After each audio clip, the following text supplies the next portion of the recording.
Saya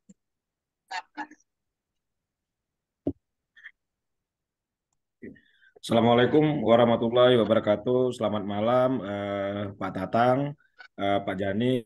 Kami dari kelompok 6 ingin mempresentasikan paper review yang bersumber di paper The Organization for Economic Cooperation and Development. Nah, adapun reviewernya ada 4 orang. Yang pertama ada Pak Dwi Prasetyo, yang kedua ada Pak Erik Effendi, nah yang ketiga ada Pak Suwarno, dan yang keempat ada saya sendiri. Next slide.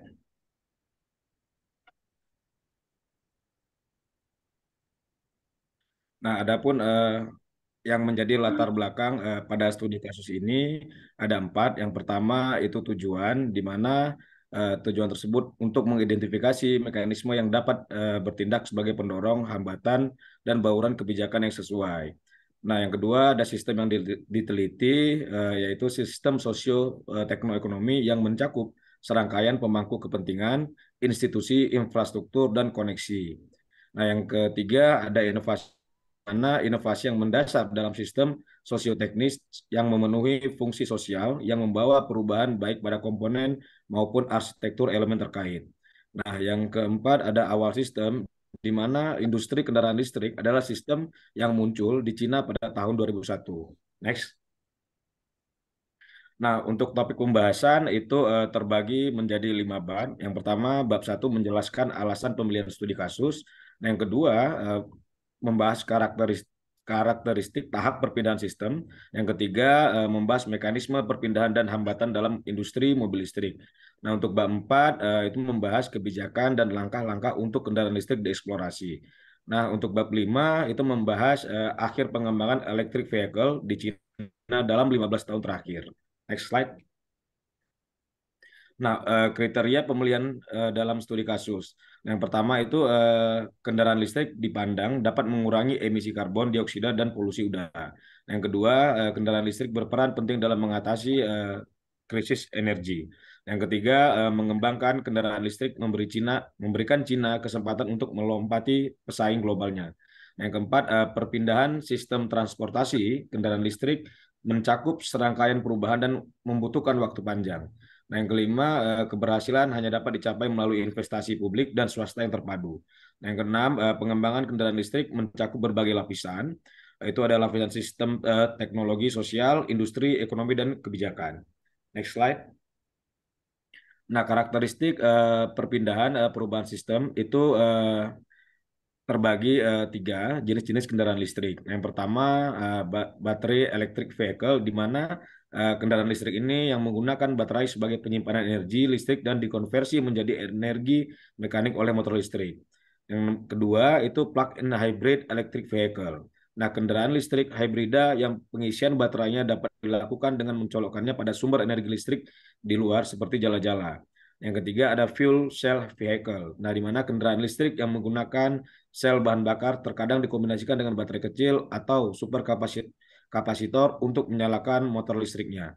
Nah, untuk selanjutnya akan dibahas oleh Pak Dwi. Terima kasih. Terima kasih Pak Sia. Sejarah perkembangan kendaraan listrik di Cina, yaitu tahun 2001, Cina memulai pengembangan kendaraan listrik dari tahun 2001 ketika Kementerian Sains dan Teknologi atau MOS meluncurkan proyek khusus kendaraan listrik. Tahun 2006 yaitu MOS meluncurkan proyek utama kendaraan hemat energi dan energi baru di bawah program 5 tahun. Yang tahun 2008 Olimpiade Beijing menggunakan 595 kendaraan listrik meliputi BEVs, PHEVs, dan FGVs. Tahun 2009, 13 kota di Cina terpilih percontohan penggunaan kendaraan energi baru terbarukan di sektor pabrik. Next. Sejarah perkembangan kendaraan listrik kelanjutannya itu tahun 2009, 20 Maret, Dewan Negara mengeluarkan restrukturisasi dan revitalisasi industri otomotif yang mengedepankan strategi industri otomotif energi baru untuk pertama kalinya. Tahun 2010 yaitu bulan Oktober kendaraan energi terbaru sebagai salah satu kemunculan strategis industri oleh Dewan Negara. Tahun 2012 yaitu Maret, MOS menerbitkan rencana khusus menjadikan Cina sebagai salah satu negara maju di energi terbarukan. Pada bulan Juni, Dewan Negara mengeluarkan rencana pengembangan industri kendaraan hemat energi dan energi baru dengan BEV sebagai tujuan utama pengembangan. Next. Tahun 2013 yaitu babak baru promosi dan penerapan kendaraan energi baru diluncurkan atau 39 kota atau klaster atau wilayah yang diidentifikasi untuk mempromosikan penerapan kendaraan energi baru. Tahun 2014 yaitu Cina memproduksi 78.499 EV dan menjual 74.763 yang masing-masing naik 9,4 kali dan 9,2 kali dibandingkan periode 2011, di mana produksi dan penjualan BEV tumbuh 8,6 kali dan 8,1 kali, serta produksi dan penjualan PEV 4,8 kali dan 5,2 kali. Next. Tahap pembagian industri EV saat ini di Cina, yaitu pengembangan teknologi EV. Cina telah menguasai teknologi inti dari platform sistem tenaga EV dan komponen utama. Perkembangan pertama yaitu teknologi PEV membuat kemajuan besar. Saat ini teknologi plug-in hybrid terutama digunakan pada mobil penumpang. Perkembangan kedua yaitu teknologi BEV yang semakin matang dan siap dikomersialkan. Beberapa pembuat mobil domestik telah menguasai teknologi inti dalam. Perkembangan ketiga yaitu kemajuan signifikan telah dicapai dalam teknologi FCV dan teknologi komponen-komponen utama dengan manufaktur mereka. Next. Promosi dan uji coba kendaraan listrik, yaitu di Olimpiade 2008, konsep Olimpiade Hijau, skala operasi percobaan kendaraan listrik terbesar dalam sejarah Olimpiade diluncurkan. Kemudian 25 kota percontohan mulai tahun 2009 sampai 2010, yaitu 25 kota dipilih sebagai percobaan 51.707 EV di sektor publik dengan 19.341 BEV dan 30.982 HEV. Shanghai World Expo 2010, 1.147 kendaraan listrik dioperasikan termasuk 500 HEV, 451 BEV, dan 196 FCV. Akhir 2012 yaitu 25 kota percontohan membangun total lebih dari 170 pembangkit listrik pengisian, lebih dari 8.100 tumpukan pengisian. Universitas musim panas Shenzhen 26, yaitu 1.999 kendaraan listrik diinvestasikan untuk melayani festival untuk mengurangi 1.008 ton karbon dioksida di Shenzhen. Tahun 2013 sampai 2014 yaitu perkembangan percontohan ke 39 kota di Cina. Selanjutnya oleh Pak Arno. Baik, saya lanjutkan. Ini adalah target pencapaian kendaraan listrik di Cina. Uh, ini adalah tabulasi di halaman ini.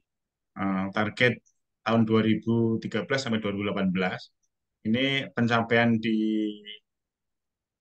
pertama itu di Xinjiang, Provinsi Cina, itu adalah 52%.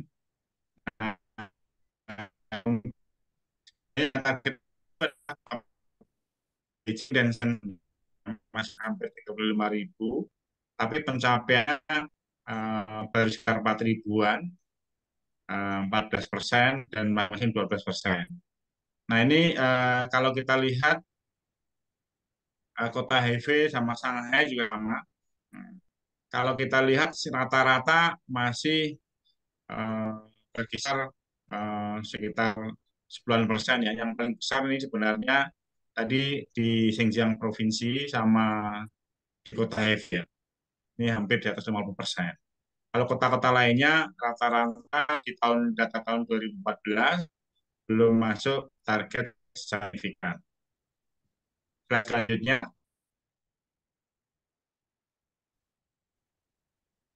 nah kalau kita lihat kota di nomor 21 9, ini bahkan targetnya masih di bawah 10%, sangat di data 2014 ini dibanding target 17 sampai 2015.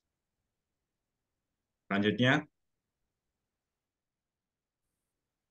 nah produksi dan penjualan EV, volume produksi dan penjualan EV dari 2011 sampai 2014 ini terus meningkat ya. Kita lihat dari tabel yang ada di 2011 sampai 2014. Pada tahun 2014, Cina memproduksi 78.499 EV dan menjualnya 74.763, masing-masing naik 94 kali dan 92 kali dibandingkan periode 2011. Di mana produksi penjualan BEV tumbuh 8,6 kali dan 8,1 kali, serta produksi PEV ya 4,8 kali dan 52 kali. Daya saing perusahaan Cina telah meningkat untuk penjualan EV dan di seluruh dunia ya. Walaupun daya saing data 2014 ini Cina ini relatif ketinggalan dibanding negara internasional lain. Atau kalau kita lihat data di 2022, sebenarnya Cina ini cukup pesat, bahkan bisa melampaui dan bersaing dengan industri jenis di Amerika, di Eropa, maupun di Jepang. Selanjutnya, nah, poin ketiga adalah mekanisme dan tahapan perpindahan. Ya, sistem EV di Cina ini masih pada tahap awal ya. Kemudian dilakukan program uji coba di 25 kota selama 3 tahun dari 2009 sampai 2012 dan mempromosikan 27.400 EV, tetapi sebagian besar di sektor publik dan belum mencapai tujuan sebesar 184.000. Kalau lihat dari scoringnya, ini skornya baru nyampe 1,5 dari skor penuh 5 dalam indeks kendaraan listrik di McKinsey. Kesiapan kendaraan listrik Cina sebenarnya sudah berkembang pesat seperti yang kami sampaikan sebelumnya di tahun 2022. Kalau data ini di 2012 Cina memang kelihatan masih kalah jauh dibanding Jepang, Amerika, Prancis, dan Jerman. Tapi data di 2022 menunjukkan Cina punya perkembangan dahsyat dan sudah tahap setara dengan perusahaan-perusahaan Jepang, Amerika Serikat, Prancis, dan Jerman. Slide selanjutnya. Nah, kemudian slide selanjutnya dijelaskan oleh Pak Erik. Silakan Pak Erik. Terima kasih Pak Harno. Untuk selanjutnya yaitu mekanisme perpindahan dan hambatannya dalam kendaraan mobil listrik ini. Mekanisme dan pendorong perpindahannya, pengembangan electric vehicle di Cina didorong oleh pendekatan top-down. Pemerintah pusat adalah sebagai inisiator dan penggerak utamanya untuk pengembangan EV. Dan untuk hambatan perpindahannya, pengisian infrastruktur masih jauh dari permintaan pengisian electric vehicle. Yang kedua, kekurangan beberapa teknologi inti membatasi peningkatan kualitas electric vehicle. Yang ketiga, konsumen tidak tertarik membeli electric vehicle, begitu tidak ada subsidi. Yang keempat, perlindungan lokal membuat pasar electric vehicle terfragmentasi.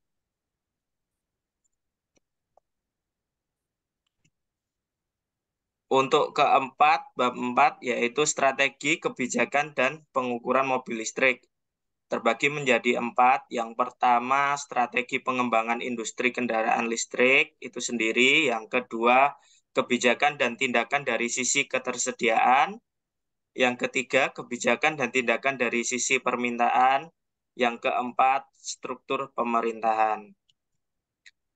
Strategi pengembangan industri kendaraan listrik di Cina.